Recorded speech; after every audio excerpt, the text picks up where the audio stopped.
ਸਾਰਿਆਂ ਨੂੰ ਮੈਂ ਹਾਂ ਹਰਜਿੰਦ ਕੌਰ ਮੰਗੜ ਤੇ ਤੁਸੀਂ ਦੇਖ ਰਹੇ ਹੋ ਇੰਡੋਸ ਟੀਵੀ। ਸਵਾਗਤ ਹੈ ਜੀ ਸਾਰਿਆਂ ਦਾ ਪਰਦੇਸੀ ਪੰਜਾਬ ਦੇ ਵਿੱਚ।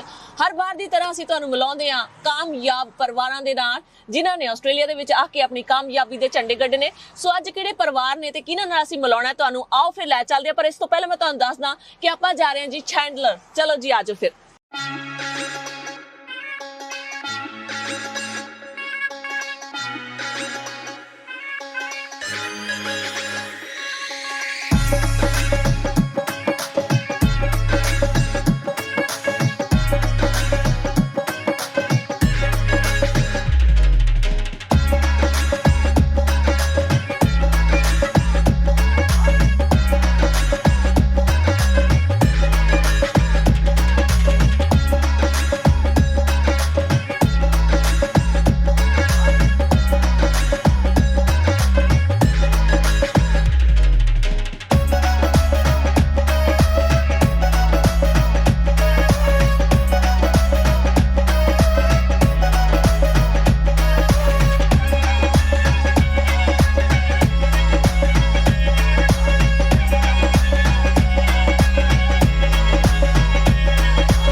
लो जी इंतजार ਦੀਆਂ ਘੜੀਆਂ ਖਤਮ ਹੋ ਚੁੱਕੀਆਂ ਨੇ ਤੇ ਅਸੀਂ ਪਹੁੰਚ ਚੁੱਕੇ ਹਾਂ ਆਪਣੀ ਡੈਸਟੀਨੇਸ਼ਨ ਤੇ ਕਰਾਂਗੇ ਪਰਿਵਾਰ ਦੇ ਨਾਲ ਤਜਰਬੇ ਸਾਂਝੇ। ਆਜੋ ਫਿਰ ਮੇਰੇ ਨਾਲ।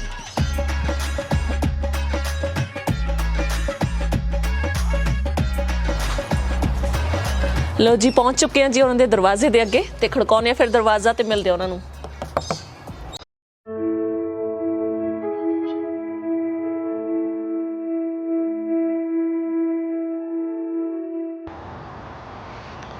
सत श्री अकाल आंटी जी, की हाल चाल है जी तुहाडा? जी बहुत चंगा अंकल जी सत श्री अकाल जी। सत श्री अकाल बेटी, की हाल चाल है जी? बहुत वधिया जी, बहुत वधिया, ठीक है। बड़ी सोहनी खुशबू आंदी आंटी, धूप लाई है? हाँ जी हाँ जी, थोड़े आउण दी खुशी। अच्छा ओके ओके।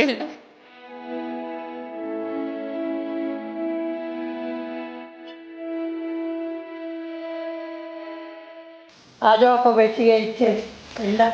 बाहर कितना दा मौसम है? बाहर चलना? बाहर पै जाने थोड़ी देर है ना। चलो बात बाहर ज्यादा सोहना लग रहा मैनू ना, फ्रैश एयर। आंटी जी बाहर भी किचन बनाई है तुसी? हाँ जी, मैं बाहर ही कुकिंग करती हूँ अपना। की बनाने हुंदे इत्थे फिर? साग सब्जी रोटी मक्की दी रोटी। अच्छा क्या बात है। अपना अंदर कुक करते हो, मैं बाहर करती हूँ। अच्छा चलो वधिया वधिया। मौसम बड़ा सोहना अज है ना आंटी? हाँ जी, ਜਦੋਂ ਸਾਨੂੰ ਜ਼ਿਆਦਾ ਗਰਮੀ ਲੱਗੇ ਨਾ ਫਿਰ ਇੱਥੇ ਪੂਲ ਦੇ ਕੋਲ ਆ ਜਾਈਏ। ਪੂਲ ਦੇ ਵਿੱਚ ਚੁੱਪੀ ਨਹੀਂ ਲਾਉਂਦੇ? ਚੁੱਭੀ ਵੀ ਮਾਰ ਲਈਦੀ ਆ ਜਦੋਂ ਹੁਣ ਤਾਂ ਸਿਆਲ ਕਹਾ ਜਾਣਾ ਪਰ ਇਹਦਾ ਠਰਨਾ ਆ ਪਰ ਅਸੀਂ ਉਦਾਂ ਮੈਂ ਬਹੁਤ ਮਾਰਦੇ ਆ। ਅੱਛਾ ਜੀ। ਜਿਹੜਾ ਵੀ ਆਉਂਦਾ ਕੰਮ ਤੋਂ ਨਿਆਣੇ ਸਕੂਲੋਂ ਆਉਂਦੇ ਆ ਚੱਲਣ ਦੇ ਵਿੱਚ ਮੇਰੇ ਵਰਗੀ ਰੌਲਾ ਪਾਉਂਦੀ ਰਹਿੰਦੀ, ਬਸ ਕਰੋ ਹੁਣ ਬਾਹਰ ਨਿਕਲ ਜਾਵੋ। ਨਿਆਣੇ ਨਹੀਂ ਨਿਆਣੇ ਹਟਦੇ। ਕਿੱਥੇ ਹਟਦੇ? ਸਹੀ ਗੱਲ ਹੈ। ਰਹਿਣ ਸਹਿਣ ਇਹ ਜ਼ਿਆਦਾ ਡੂੰਘਾ ਤਾਂ ਨਹੀਂ ਬਣਾਇਆ ਹੋਇਆ ਹਨਾ? ਹਾਂਜੀ, ਜ਼ਿਆਦਾ ਡੂੰਘਾ ਤਾਂ ਨਹੀਂ ਹੈਗਾ। ਕਾਫੀ ਬੰਦਾ ਜੇ ਬੰਦਾ ਹੋਵੇ ਤਾਂ ਉਹ ਇੱਧਰ ਆ ਸਕਦਾ, ਨਿਆਣੇ ਉੱਧਰ ਆ 6 ਸਕਦੇ। ਫੁੱਟ ਦਾ ਲੱਗਦਾ ਨਾ। ਜੀ ਅੱਜ 6 ਫੁੱਟ ਤੱਕ ਕਾਫੀ 6 ਫੁੱਟ ਦੂੰਗਾ।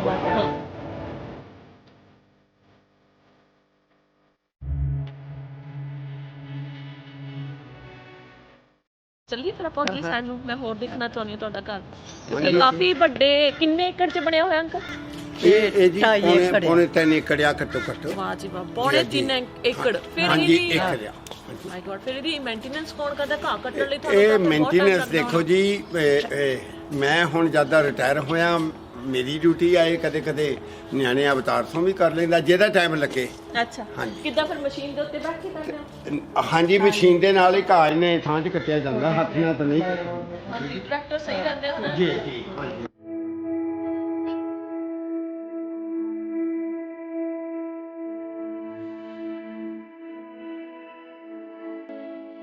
ਲੋ ਜੀ ਦੇਖ ਲਓ, ਫਿਰ ਇਹਨੂੰ ਕਹਿੰਦੇ ਆ ਪਰਦੇਸੀ ਪੰਜਾਬ। ਆਂਟੀ ਬਾਕੀ ਅਸੀਂ ਪੰਜਾਬੀ ਆ, ਪੰਜਾਬੀ ਰਹਿਣਾ ਹੈ ਆਪਾਂ। ਅੱਜ ਕੱਲ ਵੱਡਾਂ ਵਗੈਰਾ ਦਾ ਸੀਜ਼ਨ ਹੁਣ ਲੰਘ ਚੁੱਕਾ, ਵੱਡਾਂ ਬੜੀਆਂ ਲੱਗੀਆਂ ਜੀ। ਵੱਡਾ ਹਾਂਜੀ, ਵੱਡਾਂ ਨੂੰ ਅਸੀਂ ਤਾਂ ਵੱਡਾ ਹੀ ਸਾਦੇ ਆ, ਲੰਮੀਆਂ ਹੁੰਦੀਆਂ ਜੀ। ਇਹ ਕਿਹੜੇ ਇਲਾਕੇ ਦੀ ਬੋਲੀ? ਮੈਨੂੰ ਵੱਡਾ ਬਾਰੇ ਦੱਸੋ ਪਹਿਲਾਂ, ਉਹ ਕੀ ਹੁੰਦਾ? ਘੀਆ ਤੋਰੀ ਜਿਹਨੂੰ ਸਾਦੇ ਆ। ਹਾਂ ਤੋਰੀਆ ਤੋਰੀਆ, ਇਹਨੂੰ ਘੀਆ ਹੀ ਸਾਦੇ ਆ। ਹਲਵਾ ਵੀ ਬੀਜਿਆ ਆ। ਅੱਛਾ ਉਹਦੇ ਲੱਭ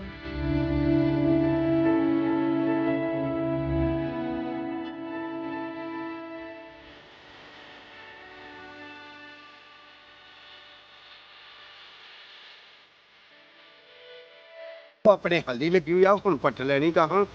ਤੇ ਉਸ ਤੋਂ ਇਲਾਵਾ ਸਾਡੇ ਉਹ ਭਿੰਡੀ ਤੋਰੀ ਤੋਂ ਇਲਾਵਾ ਗੰਨੇ ਵੀ ਲਾਏ ਆ ਤੁਸੀਂ?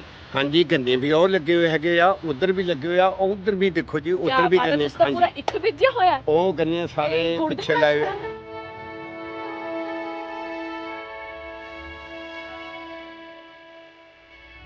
ਪਿੱਛੇ ਲਾਏ ਹੋਏ।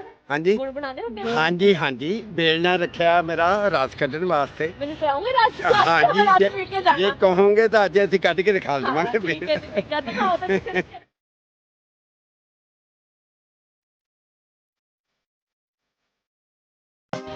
ਇਹ ਤੁਹਾਨੂੰ ਮੈਂ ਦੱਸ ਦਿੰਦਾ, ਦੇਖੋ ਜੀ, ਉਧਰੋਂ ਚਲਾ ਕੇ ਤੇ ਐਉਂ ਗੰਨਾ ਵਿੱਚ ਲਾਉਣਾ ਹੈ ਜੇ। ਇਹ ਜਾਪਾਨ ਵਾਲਾ ਜੀ, ਮੇਰਾ ਇੰਡੀਆ ਤੋਂ ਬੇਲਣਾ ਮੰਗਾਉਣ ਲਈ ਮੈਂ ਟਰਾਈ ਕੀਤੀ ਆ, ਉਹ ਜੇ ਆਇਆ ਨਹੀਂ, ਪਰ ਇਹ ਇੱਥੇ ਦਾ ਲਿਆ ਆ। ਠੀਕ ਹੈ ਫਿਰ ਜੀ। ਰਸ ਕੱਢ ਦਿੰਦੇ ਸਹੀ ਤਰ੍ਹਾਂ? ਹਾਂਜੀ, ਅਸੀਂ ਰਸ ਕੱਢੀ ਦੀ, ਪਿਛਲੇ ਸਾਲ ਵੀ ਰਸ ਕੱਢਦੇ ਹਾਂ, ਪੀਨੇ ਵੀ ਆ। ਅੱਛਾ ਅੱਛਾ ਜੀ, ਬੜਾ ਮਾਡਰਨ ਬੇਲਣਾ ਹੈ ਨਾ? ਜੀ ਜੀ। ਇੰਡੀਆ ਦੇ ਵਿੱਚ ਸਾਡੇ ਵੱਲ ਤਾਂ ਅੰਕਲ ਕੁਲਾੜੀ ਕਹਿੰਦੇ, ਤੁਹਾਡੇ ਕੀ ਕਹਿੰਦੇ ਆ? ਬੇਲਣਾ? ਤੁਸੀਂ ਹਾਂ, ਅਸੀਂ ਬੇਲਣਾ ਸਾਡੇ ਆ, ਕਲਾੜੀ ਵੀ ਸਾਡੇ ਆ। ਨਾ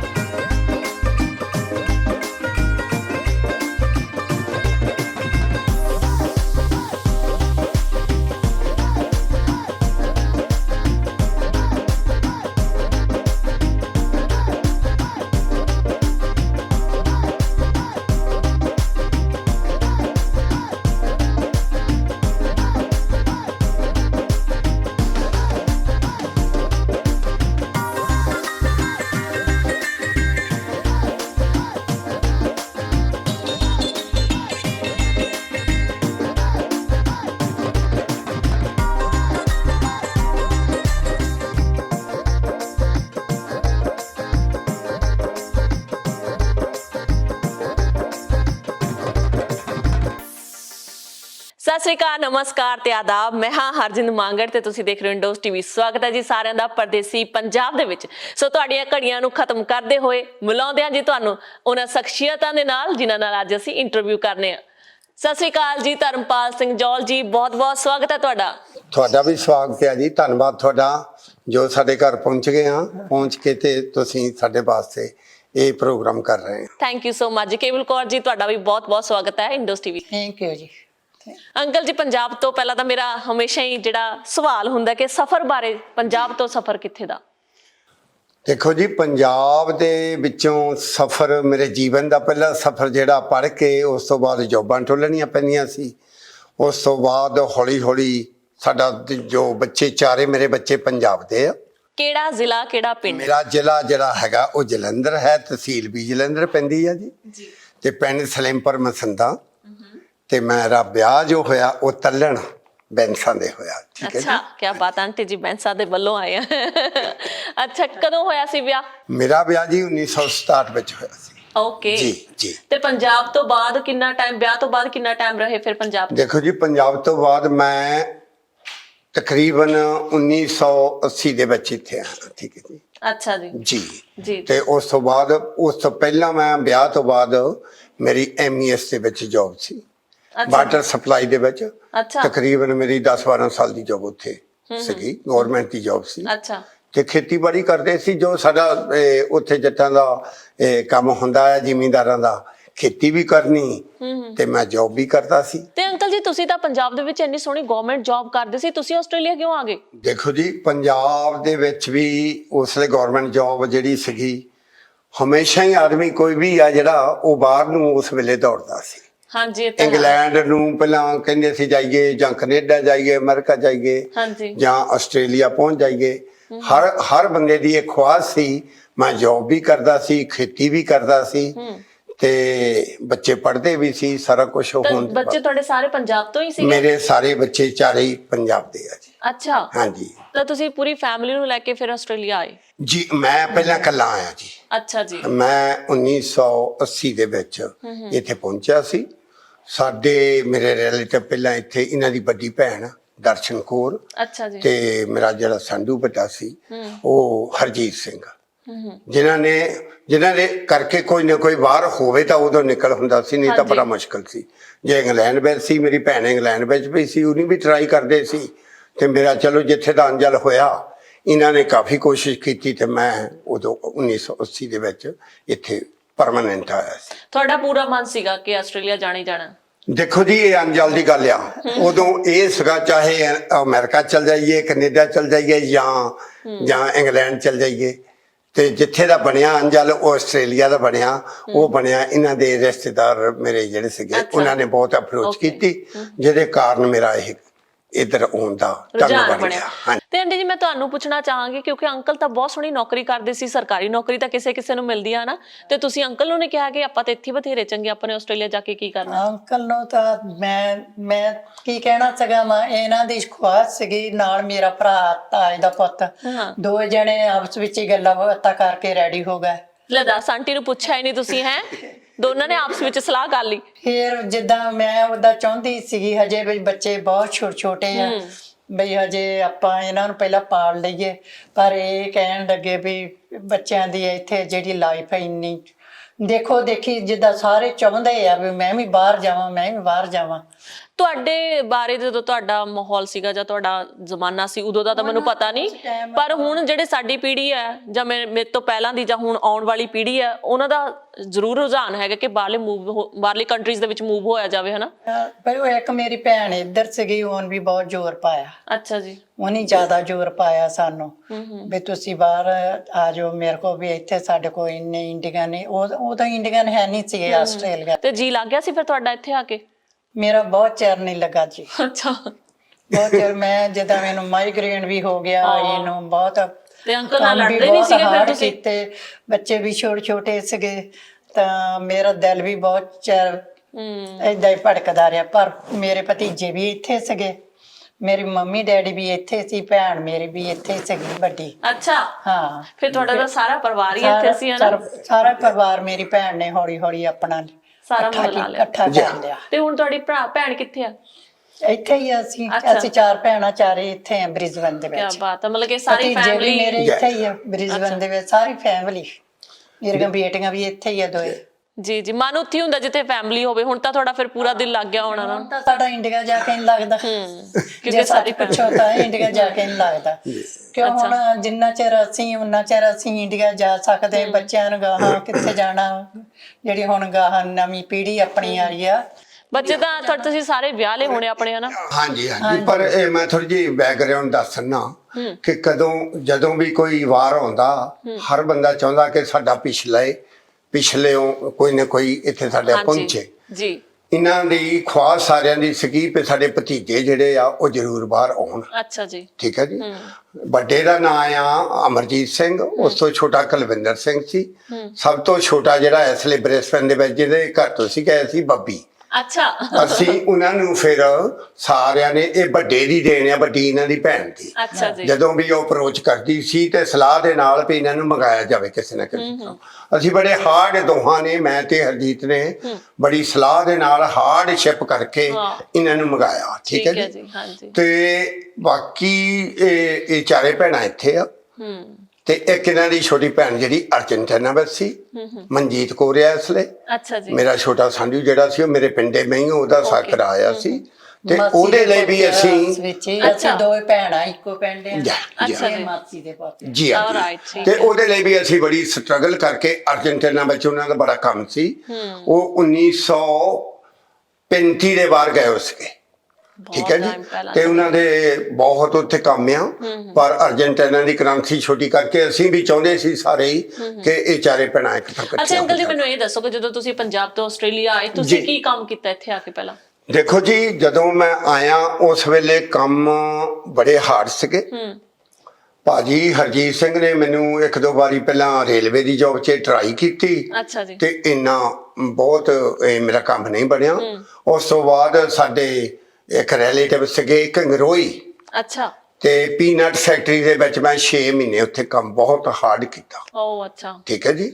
ਉੱਥੋਂ ਕਰਨ ਦੇ ਨਾਲ ਜਾਨੂੰ ਮੈਨੂੰ ਹਰਜੀਤ ਸਿੰਘ ਦਾ ਫੋਨ ਚੱਲ ਗਿਆ ਵੀ ਜੇ ਰੇਲਵੇ ਦੀਆਂ ਜੌਬਾਂ ਨਿਕਲੀਆਂ, ਜੇ ਤੂੰ ਚਾਹਣਾ ਤੇ ਆ ਕੇ ਅਪਲਾਈ ਕਰ ਦੇ। ਜੀ ਜੀ। ਤੇ ਮੈਂ ਉੱਥੋਂ ਆ ਕੇ ਕੰਗਰੋਈ, ਉੱਥੋਂ 200 ਕਿਲੋਮੀਟਰ ਗਿੰਪੀ ਤੋਂ 200 ਕਿਲੋਮੀਟਰ ਦੂਰ ਆ, ਤੇ ਉਹ ਮੁੰਡਾ ਨਿਰਮਲ ਸਿੰਘ ਜਿਹੜਾ ਸਾਡਾ ਰਿਲੇਟਿਵ ਸੀਗਾ, ਉਹ ਮੈਨੂੰ ਛੱਡ ਜਾਂਦਾ ਸੀ ਤੇ ਲੈ ਵੀ ਜਾਂਦਾ ਸੀ। ਹੋਰ ਕੋਈ ਸਾਧਨ ਨਹੀਂ ਸੀ ਜਾਂ ਹਰਜੀਤ ਸਿੰਘ 200 ਕਿਲੋਮੀਟਰ ਤੇ ਮੈਨੂੰ ਛੱਡ ਕੇ ਆਉਣਾ। ਅੱਛਾ ਜੀ। ਉਦੋਂ ਕੋਲ ਪਹਿਲਾਂ ਸਾਧਨ ਤੁਹਾਨੂੰ ਪਤਾ ਹੀ ਆ। ਹਾਂਜੀ ਹਾਂਜੀ। ਤੇ ਮੈਂ ਆ ਕੇ ਫਿਰ ਰੇਲਵੇ ਜਿਹੜੀ ਜੁਆਇਨ ਕੀਤੀ ਆ ਉਹ 1981 ਦੇ ਵਿੱਚ ਕੀਤੀ। ਓਕੇ ਜੀ ਜੀ ਜੀ। ਤੇ ਜਿਹੜਾ ਕਿ ਉਹਨੂੰ ਟਰੈਕ ਵਰਕਰ ਉਹਨੂੰ ਸਾਦੇ ਸੀ ਗੈਂਗਾਂ ਦੇ ਵਿੱਚ। ਓਕੇ। ਬਾਹਰਲਾ ਮੇਰਾ ਹਮੇਸ਼ਾ ਹੀ ਬਾਹਰ ਕੰਮ ਰਿਹਾ। ਤੇ ਆਂਟੀ ਤੁਸੀਂ ਤਾਂ ਨਹੀਂ ਕੰਮ ਕਰ ਪਾਏ ਹੋਣੇ ਕਿਉਂਕਿ ਨਿਆਣੇ ਆਏ ਸੀ ਨਾ ਤੁਹਾਡੇ ਨਾਲ, ਹਨਾ? ਇੰਨੇ ਸਾਰੇ ਬੱਚਿਆਂ ਨੂੰ ਸਾਂਭਣਾ ਤਾਂ ਔਖਾ ਹੁੰਦਾ ਇੱਕ ਮਾਂ ਦੇ ਲਈ, ਇਕੱਲੀ ਲਈ। ਇਹ ਉਸਲੇ ਇਕੱਲੇ ਨਹੀਂ ਜੀ ਆਏ, ਇਹ 4 ਸਾਲ ਬਾਅਦ ਤੁਸੀਂ ਮੈਂ ਦੱਸ 5 ਸਾਲ ਬਾਅਦ ਆਈ ਹਾਂ ਨਾ। ਪਰ ਫਿਰ ਵੀ ਬੱਚੇ ਤਾਂ ਤੁਹਾਡੇ ਛੋਟੇ ਹੀ ਹੋਣੇ ਨੇ। ਹਾਂਜੀ ਜੀ ਛੋਟੇ ਜੀ ਜੀ। ਕਿਉਂਕਿ ਉਹਨਾਂ ਨੂੰ ਪਾਲਣਾ ਸਾਰਾ ਇੱਕ ਮਾਂ ਦੇ ਲਈ ਬੜਾ ਔਖਾ ਹੁੰਦਾ। ਫਿਰ ਉਹ ਤੋਂ ਬਾਅਦ ਤੁਸੀਂ ਕੰਮ ਫਿਰ ਠਹਿਰ ਕੇ ਕੀਤਾ ਸੀ ਕਿ ਨਾਲ ਹੀ ਲਾ ਲਿਆ ਸੀ ਅੰਕਲ ਨੇ ਕਿ ਚਲੋ ਕੰਮ ਕਰੋ? ਇੱਥੇ ਆ ਕੇ ਤਾਂ ਮੈਂ ਨਾਲ ਹੀ ਕੀਤਾ ਇਹਨਾਂ ਦੇ। ਅੱਛਾ। ਬੱਚੇ ਮੇਰੇ ਜਿੱਦਾਂ ਤੁਹਾਨੂੰ ਪਤਾ ਹੀ ਆ ਵੀ ਇਕੱਲੇ ਦੀ ਕਮਾਈ ਨਾਲ ਤਾਂ ਨਹੀਂ ਕੁਛ ਬਣਦਾ। ਫਿਰ ਦੋਹਾਂ ਮੀਆਂ ਬੀਵੀ ਨੇ ਅਸੀਂ 7 ਦਿਨ ਕੰਮ ਕੀਤਾ। ਅੱਛਾ। ਅਵਤਾਰ ਵੱਡਾ ਸੀਗਾ, ਇਹਨੂੰ ਛੋਟੇ ਨੂੰ ਰੈਡੀ ਕਰਨਾ, ਵੱਡੀ ਗੁੱਡੀ ਨੇ ਛੋਟੀ ਗੁੱਡੀ ਨੂੰ ਰੈਡੀ ਕਰਨਾ। ਮੈਂ 4 ਵਜੇ ਕੰਮ ਤੇ ਚਲ ਜਾਂਦੀ ਸੀ, ਤੜਕੇ ਦੇ 4 ਵਜੇ। ਜੀ ਹਾਂ। ਹਾਂਜੀ। ਇਹ ਜਾਂਦੇ ਹੁੰਦੇ 6 ਵਜੇ। ਅੱਛਾ ਜੀ। ਤੇ ਨਿਆਣਿਆਂ ਨੇ ਫਿਰ ਮਗਰੋਂ ਤੁਰ ਪੈਣਾ। ਤੁਸੀਂ ਕੀ ਕੰਮ ਕੀਤਾ ਆਂਟੀ? ਅਸੀਂ ਫਾਰਮਾਂ ਤੇ ਕੀਤਾ। ਉੱਥੇ ਕੈਂਪੀ ਕੋਈ ਇੰਨਾ ਹੈ ਨਹੀਂ ਸੀਗਾ, ਕੋਈ ਨਾ ਕੋਈ ਫੈਕਟਰੀ ਸੀਗੀ, ਤਾਂ ਬਸ ਫਾਰਮਰ ਏਰੀਆ ਹੀ ਆ ਸਾਰਾ। ਉੱਥੇ ਫਾਰਮਾਂ ਤੇ ਕੀਤਾ ਸੀ। ਉੱਥੇ ਵੀ ਤੋੜਦੀਆਂ ਸੀ ਜਿੰਨੀਆਂ ਉੱਥੇ ਦੀਆਂ, ਚਾਹੇ ਗੋਰੀਆਂ ਆ ਚਾਹੇ ਅਸੀਂ ਸੀਗੇ, ਜਿੱਦਾਂ ਵੀ ਹੈਗਾ ਸੀ। 5-6 ਘਰ ਹੀ ਸੀਗੇ, ਹੋਰ ਵਾਲੇ ਇੰਡੀਅਨ ਘਰ ਹੈ ਨਹੀਂ ਸੀਗੇ ਕੈਂਪੀ ਦੇ ਵਿੱਚ। ਤੇ ਅੰਕਲ ਤੁਸੀਂ ਫਿਰ ਰੇਲਵੇ ਤੋਂ ਬਾਅਦ ਕੀ ਜੌਬ ਕੀਤੀ? ਮੈਂ ਰੇਲਵੇ 'ਚ ਰਿਹਾ ਜੀ। ਮੈਂ ਰੇਲਵੇ 'ਚ 5 ਦਿਨ ਉਦੋਂ ਕੰਮ ਸੀ ਗਿੰਪੀ। 2 ਦਿਨ ਫਿਰ ਫਾਰਮਾਂ ਦੇ ਨਾਲ ਜਿੱਥੇ ਨਹੀਂ ਕੰਮ ਕਰਨਾ ਉਹਨਾਂ ਗੱਲਬਾਤ ਕਰਨੀ ਕਿ 2 ਦਿਨ ਤੈਨੂੰ ਮੈਨੂੰ ਕੰਮ ਦੇਣਾ ਪਊ। ਅੱਛਾ। ਤੇ ਇਹ ਇਨੀ 7 ਦਿਨ ਕਰਨਾ ਤੇ 2 ਦਿਨ ਮੇਰੇ ਪਾ ਕੇ ਮੈਂ ਵੀ 7 ਦਿਨ ਕਰਨਾ। ਤੇ ਘਰ ਕਦੋਂ ਬਣਾਇਆ ਸੀਗਾ ਫਿਰ ਇਹ? ਦੇਖੋ ਜੀ, ਘਰ ਤਾਂ ਪਹਿਲਾਂ ਕਿਰਾਏ ਤੇ ਰਹਿਣਾ ਪੈਂਦਾ, ਪਰ ਹਰਜੀਤ ਸਿੰਘ ਨੇ ਮੇਰੀ ਹੈਲਪ ਕਾਫੀ ਕੀਤੀ। ਅੱਛਾ। ਤੇ ਉਹਦੇ ਨਾਲ ਅਸੀਂ ਘਰ ਜਿਹੜਾ ਸੀ ਉਹ ਲੈ ਲਿਆ ਸੀ। ਤੇ ਅੰਕਲ ਤੁਸੀਂ ਦੱਸਿਆ ਸੀ ਕਿ ਆਂਟੀ 4 ਸਾਲ ਬਾਅਦ ਤੁਸੀਂ ਮੰਗਵਾਏ ਸੀ, ਹਨਾ? ਜੀ। ਤੇ ਉਹ ਤੋਂ ਜਦੋਂ 4 ਸਾਲਾਂ ਦਾ ਉਹ ਜਿਹੜਾ ਅਰਸਾ ਸੀ ਉਹਦੇ 'ਚ ਤੁਸੀਂ ਕੀ ਕੀਤਾ? ਉਹਦੇ ਵਿੱਚ ਬੇਟੀ ਮੈਂ ਜੁਆਇਨ ਤਾਂ ਰੇਲਵੇ ਜਿਹੜੀ ਸੀਗੀ ਉਹ ਮੈਂ 1981 ਵਿੱਚ ਕਰ ਲਈ ਸੀ। ਜੀ ਜੀ। ਪਰ ਮੇਰੀ ਉਦੋਂ ਪਰਮਾਨੈਂਟ ਜੌਬ ਨਹੀਂ ਸੀ, ਕੈਜੂਅਲ ਜੌਬ ਸੀ। ਅੱਛਾ। ਪਰ ਮੈਨੂੰ ਪਰਮਾਨੈਂਟ ਹੋਣ ਵਾਸਤੇ ਮੈਨੂੰ ਘੱਟੋ ਘੱਟ ਐਬਰਕੋਨ, ਉਹਨੂੰ ਸਾਡੇ ਐਬਰਕੋਨ ਨੀਅਰ ਦਾ ਗਾਇੰਡਾ, ਠੀਕ ਆ, ਗਾਇੰਡੇ ਦੇ ਕੋਲ 400 ਕਿਲੋਮੀਟਰ ਦੂਰ ਸੀ। ਅੱਛਾ। ਜਿੱਥੇ ਮੈਨੂੰ ਜਾਣਾ ਪਿਆ। ਤੇ ਉੱਥੇ ਮੇਰੀ ਜੌਬ ਫਿਰ ਪਰਮਾਨੈਂਟ ਬਣ ਗਈ। ਅੱਛਾ ਜੀ। ਉਸ ਤੋਂ ਬਾਅਦ ਮੇਰੀ ਫੇਰ ਟ੍ਰਾਂਸਫਰ ਹੋਈ, ਉਹ ਮੈਰੀਬੁਰੇ ਦੇ ਨੇੜੇ ਸੀ। ਠੀਕ ਹੈ ਜੀ। ਜਿੱਥੇ ਆ ਕੇ ਘੱਟੋ ਘੱਟ 25-30 ਕਿਲੋਮੀਟਰ ਉੱਥੋਂ ਮੈਰੀਬੁਰਾ ਪੈਂਦਾ ਸੀ। ਅੱਛਾ ਜੀ। ਬਿਲਕੁਲ ਛੋਟਾ ਜਿਹਾ, ਜਿੱਦਾਂ ਕਹਿ ਲਈਏ ਸਟੇਸ਼ਨ ਉਹਨੂੰ ਕਹਿੰਦੇ ਆ। ਅੱਛਾ ਜੀ। ਛੋਟਾ ਜਿਹਾ ਸਟੇਸ਼ਨ ਸੀ ਤੇ ਉੱਥੇ ਬੜੀ ਤੰਗੀ ਦੇਖੀ ਮੈਂ, ਕਿਉਂਕਿ ਦੁੱਧ ਨਹੀਂ ਸੀ। ਕਈ ਵਾਰੀ ਉਹਨਾਂ ਨੂੰ ਕਈ ਜਿਹੜੇ ਮੈਰੀਬੁਰੇ ਤੋਂ ਆਉਂਦੇ ਸੀ, ਮੇਰੇ ਨਾਲ ਮੁੰਡੇ ਕੰਮ ਕਰਦੇ ਗੈਂਗ 'ਚ, ਉਹ ਮੇਰੇ ਲਈ ਦੁੱਧ ਕਦੇ ਲੈ ਆਉਂਦੇ ਸੀ। ਅੱਛਾ ਜੀ। ਤੇ ਜਿਹੜਾ ਸਾਡਾ ਗੈਂਗਾ ਹੁੰਦਾ ਸੀ ਉਹਦੇ ਕੋਲ ਬੱਕਰੀਆਂ ਸੀਗੀਆਂ। ਠੀਕ ਹੈ ਜੀ। ਤੇ ਉਹ ਮੈਨੂੰ ਕਹਿਣ ਲੱਗਾ, ਪੋਲ, ਮੇਰਾ ਨਾਮ ਰੇਲਵੇ ਵਿੱਚ ਸ਼ਾਰਟਕਟ ਪੋਲ ਸੀਗਾ, PAUL ਪੋਲ। ਠੀਕ ਹੈ ਜੀ। ਧਰਮਪਾਲ ਸਿੰਘ ਉਹਨਾਂ ਨੂੰ ਕਹਿਣਾ ਨਹੀਂ ਸੀ ਹੁੰਦਾ, ਤੇ ਉਹ ਸ਼ਾਰਟਕਟ ਜਿਹੜਾ ਪੋਲ ਸਾਦੇ ਸੀ। ਠੀਕ ਹੈ ਜੀ। ਤੇ ਉਹ ਮੈਨੂੰ ਕਹਿਣ ਲੱਗਾ, ਕਹਿੰਦਾ ਇਸ ਤਰ੍ਹਾਂ ਕਰੋ ਵੀ ਤੂੰ ਬੱਕਰੀ ਮੇਥੋਂ ਲੈ ਲਾ। ਅੱਛਾ। ਠੀਕ ਹੈ ਜੀ। ਉਹ ਗੋਟ ਮੈਂ ਉਹ ਤੋਂ ਲੈ ਲਈ, ਜਿਹੜੀ ਕਿ ਬਹੁਤ ਅਲਗੋਰਾ ਉਹਨੂੰ ਸਾਦੇ ਆ, ਜਿਹੜੀ ਕਿ 2-2.5 ਕਿਲੋ ਦੁੱਧ ਦਿੰਦੀ ਆ। ਅੱਛਾ ਜੀ ਹਾਂ। ਓਕੇ। ਤੇ ਉਹਦੇ ਵਾਸਤੇ ਮੈਂ ਫਿਰ ਮੇਰਾ ਜਿਹੜਾ ਸੀਗਾ ਉੱਤੇ ਕਾਫੀ ਚਾਹ ਪਾਣੀ ਲਈ ਸਰਦਾ ਰਿਹਾ। ਠੀਕ ਹੈ ਜੀ। ਤੇ ਉਸ ਤੋਂ ਬਾਅਦ ਸੈਕੰਡ ਸਟੈਪ ਜਿਹੜਾ ਸੀ, ਉਦੋਂ ਅਗਲਾ ਟ੍ਰਾਂਸਫਰ ਮੈਂ ਗਿੰਪੀ ਮੇਰੀ ਹੋ ਗਈ ਫਿਰ ਮੁੜ ਕੇ ਆਪਣੇ ਘਰ ਦੀ। ਓਕੇ। ਠੀਕ ਹੈ ਜੀ। ਤੇ ਮੈਂ ਜਦੋਂ ਉੱਥੇ ਆਇਆ ਤੇ ਉੱਥੇ ਵੀ ਮੈਂ ਫਿਰ ਨਾਲ ਬੱਕਰੀ ਕੋ ਲੈ ਆਇਆ ਸੀ। ਉੱਥੇ ਨਾਲ ਹੀ ਆਏ ਬੱਕਰੀ? ਕਿਉਂਕਿ ਉਹ ਦੇਖੋ, ਉਹ ਮੇਰੀ ਹੌਬੀ ਸੀ। ਇੱਕ ਤਾਂ ਉਹ ਨਾਲ ਹੀ ਬੱਕਰੀ ਲੈਣ ਦੀ, ਤੇ ਉਹ ਘਰ ਜਿਹੜਾ ਸੀਗਾ ਮੁੱਲ ਖਰੀਦੀ ਸੀ ਕਿ ਗਿਫਟ ਚ ਲੈ ਲਈ? ਨਹੀਂ ਜੀ ਨਹੀਂ, $20 ਦੀ ਉਦੋਂ। $20 ਦੀ? ਵਾਹ। ਉਹਨੇ $20 ਲੈ ਤੇ ਮੈਂ ਬੱਕਰੀ ਲੈ ਲਈ। ਠੀਕ ਹੈ ਜੀ। ਇੰਡੀਆ ਵੀ ਰੱਖਦੇ ਰਹੇ ਬੱਕਰੀਆਂ। ਚਲੋ ਉਹ ਤਾਂ ਇੰਡੀਆ ਦੀ ਹੌਬੀ ਜਿਹੜੀ ਸੀ, ਵੀ ਜਦੋਂ ਮੱਝ ਦੌੜ ਜਾਣੀ ਕਹਿਣਾ ਬੱਕਰੀ ਕੋਲ ਹੋਵੇ ਤਾਂ ਦੁੱਧ ਦੇਣ ਨੂੰ ਕੋਈ। ਨਾਲੇ ਬੱਕਰੀ ਦਾ ਦੁੱਧ ਕਹਿੰਦੇ ਬਹੁਤ ਗੁਣਕਾਰੀ ਹੁੰਦਾ। ਜੀ ਜੀ। ਤੇ ਸੱਚੀ ਗੱਲ ਹੈ। ਉਹਦੇ ਨਾਲ ਬੜਾ ਇਹ ਚੰਗਾ ਮੇਰਾ ਜਿਹੜਾ ਸਫ਼ਰ ਸੀ, ਜਾਂ ਜਿਹੜੀ ਮੇਰਾ ਕਸ਼ਟ ਸੀ ਦੁੱਧ ਲਿਆਉਣ ਦਾ ਜਾਂ ਚਾਹ ਪੀਣ ਦਾ, ਉਹ ਨਿਕਲ ਗਿਆ। ਹਾਂਜੀ ਜੀ। ਫਿਰ ਮੈਂ ਗਿੰਪੀ ਆ ਕੇ ਸਟੇਸ਼ਨ ਜਿਹੜਾ ਸੀ ਉਹ ਤਕਰੀਬਨ 2 ਕਿਲੋਮੀਟਰ ਪੈ ਜਾਂਦਾ। ਉਹ ਤਾਂ ਮੈਂ ਫਿਰ ਸਾਈਕਲ ਮੈਂ ਉੱਥੇ ਵੀ ਰੱਖਿਆ ਜੀ ਜਿੱਥੇ ਮੈਂ ਰਹਿੰਦਾ ਸੀ, ਬੱਕਰੀ ਰੱਖੀ। ਉੱਥੋਂ ਸਟੇਸ਼ਨ ਜਦੋਂ ਮੈਨੂੰ ਗਿੰਪੀ ਸਾਈਕਲ ਵੀ ਰੱਖਿਆ? ਹਾਂਜੀ। ਸਾਈਕਲ ਕਿਹੜਾ ਜਿਹੜਾ ਇੰਡੀਆ ਦੇ ਵਿੱਚ ਹੁੰਦਾ, ਪੰਜਾਬ ਵਾਲਾ? ਦੇਖੋ ਜੀ ਉਹ ਹਾਂਜੀ, ਇਹ 2-3 ਕਿਸਮ ਦੇ, ਇੱਕ 3 ਗੀਅਰ ਸਾਦੇ ਇਹਨੂੰ, ਹਾਂਜੀ, ਤੇ ਉਹ ਮੇਰੇ ਕੋਲ ਜਿਹੜਾ ਸਿੰਪਲ ਸੀਗਾ ਉੱਥੇ। ਅੱਛਾ, ਹਾਂਜੀ, ਉਹ ਵੀ ਮੈਂ ਉੱਥੋਂ ਹੀ ਮੁੱਲ ਲਿਆ ਸੀ। ਓਕੇ, ਉਹ ਕਿੰਨੇ ਦਾ ਲਿਆ ਸੀਗਾ? ਉਹ ਉਦੋਂ ਮੈਂ ਕੋਈ 20 ਡਾਲੇ ਦਾ ਹੀ ਉਹ ਲਿਆ। ਅੱਛਾ, ਠੀਕ ਹੈ ਜੀ। ਹਾਂਜੀ, ਉਹ ਮੈਂ ਫਿਰ ਸਾਈਕਲ ਵੀ ਲੈ ਆਂਦਾ ਤੇ ਬੱਕਰੀ ਵੀ ਨਾਲ ਲੈ ਆਂਦੀ ਜਦੋਂ ਮੈਂ ਕੈਂਪੀ ਮੇਰੀ ਟ੍ਰਾਂਸਫਰ ਹੋ ਗਈ। ਠੀਕ ਹੈ ਜੀ। ਉਸ ਸਾਈਕਲ ਨੇ ਮੈਨੂੰ ਬਹੁਤ ਕੰਮ ਦਿੱਤਾ। ਆਂਟੀ ਝੂਟੇ ਮਿਲੇ ਫਿਰ ਸਾਨੂੰ ਸਾਈਕਲ ਦੇ ਪਿੱਛੇ ਬਿਠਾ ਕੇ? ਮੇਰੇ ਆਉਣ ਤੋਂ ਪਹਿਲਾਂ ਦੀਆਂ ਗੱਲਾਂ ਵੇ। ਇਹਨਾਂ ਦੇ ਆਉਣ ਤੋਂ ਪਹਿਲਾਂ, ਕਿਉਂਕਿ ਮੈਂ ਜਿਹੜੀ ਸਿਚੁਏਸ਼ਨ ਸੀ ਮੇਰੀ ਇਕੱਲੇ, ਬਾਅਦ ਵਿੱਚ ਵੇਚਤਾ ਸੀਗਾ ਫਿਰ ਸਾਈਕਲ? ਉਹੋ ਹੀ ਸਾਈਕਲ ਦੇ ਨਾਲ ਮੈਂ ਰੇਸ ਵੀ ਜਿੱਤੀ ਇੱਕ ਜੀ। ਕੀ ਬਾਤ ਹੈ। ਆਹ ਤਾਂ ਫਿਰ ਕਿੱਸਾ ਸੁਣਾਓ ਸਾਨੂੰ, ਕਿੱਦਾਂ? ਰੇਲਵੇ ਦੇ ਵਿੱਚ ਜਦੋਂ ਮੈਂ ਜਾਂਦਾ ਸੀ ਸਟੇਸ਼ਨ ਤੇ ਜੌਬ ਤੇ, ਰੋਜ਼ ਸਵੇਰੇ, ਉਹ ਇਹ ਜਿਹੜੀ ਇੱਥੇ ਦੀ ਗਵਰਨਮੈਂਟ ਆ, ਅਸੀਂ 1 ਮਿੰਟ ਵੀ ਲੇਟ ਨਹੀਂ ਹੋ ਸਕਦੇ। ਅੱਛਾ ਜੀ। 1 ਮਿੰਟ ਵੀ ਲੇਟ ਹੁੰਦੇ ਆ ਤੇ ਉਹ ਕਹਿ ਦਿੰਦੇ ਆ ਭਈ ਕੱਲ ਨੂੰ ਨਾ ਆਵੀਂ। ਇੰਨੀ ਸਖਤੀ ਆ ਗਵਰਨਮੈਂਟ ਦੀ ਜੌਬ 'ਚ ਉਹਨਾਂ ਦਿਨਾਂ 'ਚ। ਔਰ ਕੰਮ ਬੜਾ ਕਰੜਾ ਸੀ। ਮੈਂ ਤੁਰ ਕੇ ਜਾਣ ਨਾਲੋਂ ਫਿਰ ਸਾਈਕਲ ਤੇ ਜਾਣਾ। ਅੱਛਾ ਜੀ। ਤੇ ਇੱਕ ਦਿਨ ਕੀ ਹੋਇਆ, ਇਹਦਾ ਬੈਠੇ ਬੈਠੇ ਗੈਂਗ ਦੇ ਵਿੱਚ ਸਾਰੇ ਬੈਠੇ ਸੀ। ਅੱਛਾ। ਸਮੋਕੋ 9 ਵਜੇ ਸਾਡੀ ਸਮੋਕੋ ਹੋ ਜਾਂਦੀ ਆ। ਤੇ ਇੱਕ ਮੁੰਡਾ ਮੇਰੇ ਨਾਲ ਕਹਿਣ ਲੱਗਾ ਵੀ ਪੋਲ ਤੂੰ ਸਾਈਕਲ ਚਲਾਉਣਾ ਰੋਜ਼, ਤੂੰ ਮੇਰੇ ਨਾਲ ਰੇਸ ਲਾਉਣੀ ਆ? ਮੈਂ ਕਿਹਾ ਵੀ ਮੈਂ ਏਦਾਂ ਘੱਟੇ ਹੀ ਰੇਸ ਲਾਉਣਾ। ਅੱਛਾ। ਤੇ ਜੇ ਲਾਉਣਾ ਆ ਤੇ ਮੈਂ ਸ਼ਰਤ ਰੱਖ ਕੇ ਲਾਉਣਾ, ਜਿਹਨੂੰ ਆਪਾਂ ਕਹਿੰਦੇ ਨੇ ਆਪਾਂ ਬੈਟ ਰੱਖ ਲਾ ਕੇ। ਠੀਕ ਹੈ ਜੀ। ਤੇ ਉਹ ਆਖੋ ਕਿ ਨਾ ਮੈਨਾਂ ਬੈਟ ਲਾ ਲਾ। ਅੱਛਾ। ਮੈਂ ਕਿਹਾ ਵੀ ਲਾ ਲਾ। ਤੇ ਸਾਰੇ ਹੱਸ ਪਏ ਭਈ ਇਹ ਇੰਡੀਆ ਦੀ ਤਾਂ ਆਸਟ੍ਰੇਲੀਅਨ ਦੀ ਬੈਟ ਲੱਗ ਗਈ। 50 ਡਾਲੇ ਅਸੀਂ ਬੈਟ ਰੱਖੀ ਗਈ। ਕੀ ਬਾਤ ਹੈ। ਤੇ 15-20 ਕਿਲੋਮੀਟਰ ਉੱਥੋਂ ਉਹਨੂੰ ਥੈਮਰੀ ਸਾਦੇ ਆ ਸਾਡੀ ਗਿੰਪੀ ਤੋਂ। ਅੱਛਾ। ਜਿੱਥੇ ਸਾਡੀ ਰੇਸ ਰੱਖੀ ਗਈ। ਓਕੇ। 15-20 ਕਿਲੋਮੀਟਰ ਸੀਗਾ? ਹਾਂਜੀ ਹਾਂਜੀ। ਅੱਛਾ। ਗੈਂਗਾ ਸਾਡੇ ਨਾਲ ਸੀ। ਸ਼ਾਮ ਨੂੰ ਕੰਮ ਤੋਂ ਬਾਅਦ ਅਸੀਂ ਚੱਲੇ 2 ਜਣੇ। ਉਹਦੇ ਕੋਲ 3 ਗੀਅਰ ਵਾਲਾ ਸੀ, ਕਿਉਂਕਿ ਪਹਾੜੀ ਉੱਚੀ ਤੇ ਨੀਵੀਂ ਇਸ ਤਰ੍ਹਾਂ ਸੀ।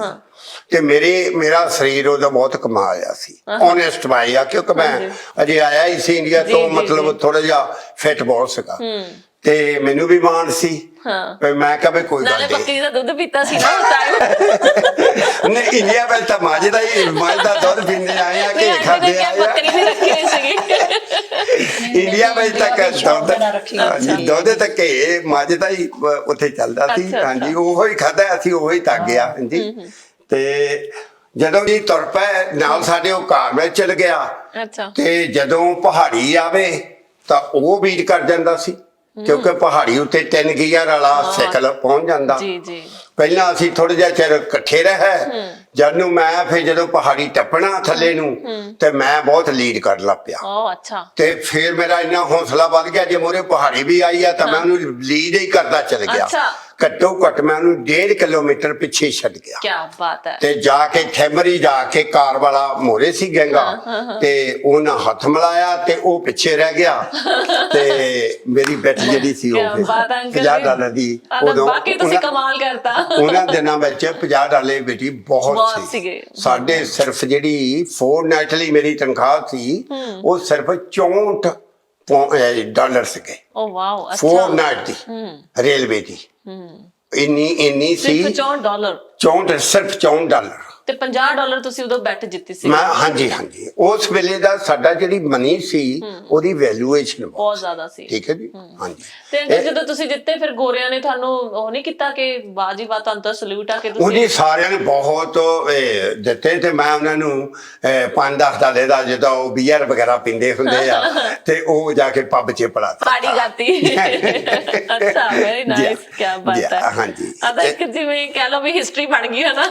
ਹਾਂਜੀ ਹਾਂਜੀ। ਦੇਖੋ ਜੀ, ਜਿੱਤ ਪ੍ਰਾਪਤ ਕਰਨੀ ਉਸ ਮੇਲੇ ਵੀ ਔਖੀ ਸੀ, ਕਿਉਂਕਿ ਉਹ ਮੁੰਡਾ ਜੇ ਗੱਭਰੂ ਸੀ, ਬਹੁਤ ਜੰਗ ਹੀ ਜ਼ਿਆਦਾ, ਤੇ ਮੇਰਾ ਥੋੜਾ 10 ਸਾਲ ਦਾ ਫਰਕ ਸੀ। ਜੀ ਜੀ। ਕਿੰਨੇ ਬੱਚੇ ਨੇ ਅੰਕਲ ਜੀ ਹੁਣ ਤੁਹਾਡੇ ਕੋਲੇ? ਮੇਰੇ ਬੱਚੇ ਜੀ 4 ਹੈਗੇ ਆ। 4? ਹਾਂਜੀ। ਇਹ 2 ਲੜਕੇ ਆ, 2 ਲੜਕੀਆਂ। ਠੀਕ ਹੈ ਜੀ। ਸਾਰੇ ਵੈਲ ਸੈਟਲਡ ਇੱਥੇ? ਹਾਂਜੀ, ਵੈਲ ਸੈਟਲ ਆ। ਆਹ ਜੋ ਲੜਕਿਆਂ ਦੀ ਆਹ ਬਦੌਲਤ ਇਹ ਘਰ ਬਣਿਆ ਜਿਹੜਾ ਸਾਡਾ ਗੈਂਪੀ ਘਰ ਸੀ।